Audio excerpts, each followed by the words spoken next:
Boris Johnson vit ses dernières heures au 10 Downing Street. Le Premier ministre britannique connaîtra demain le nom de celui ou celle qui lui succédera. Liz Truss, ministre des Affaires étrangères, devrait le remplacer au poste de Premier ministre. Conservatrice, pro-Brexit, elle s'est imposée comme la grande favorite face à Rishi Sunak, ex-ministre des Finances, qui a été, lui, l'un des premiers ministres à démissionner.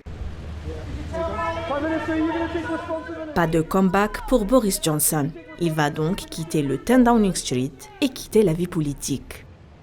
Le début de la fin de l'ex-ministre des Affaires étrangères a commencé en pleine pandémie du Covid-19, lorsque la presse britannique a révélé le scandale du Partygate, une transgression aux procédures préventives liées à plusieurs soirées organisées au cabinet gouvernemental.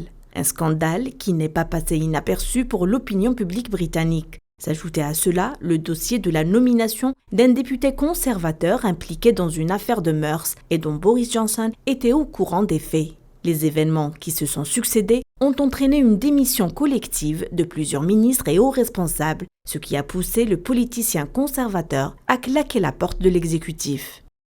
Un échec de gouvernance qui s'est lié à une conjoncture économique difficile que la Grande-Bretagne a connue ces dernières semaines, à l'image des manifestations dénonçant la cherté de la vie et la situation socio-économique en déclin. Quel que soit le nom du successeur, le paysage politique de la couronne aura tourné la page de Boris Johnson pour de bon, après 3 ans seulement passés à la tête du gouvernement.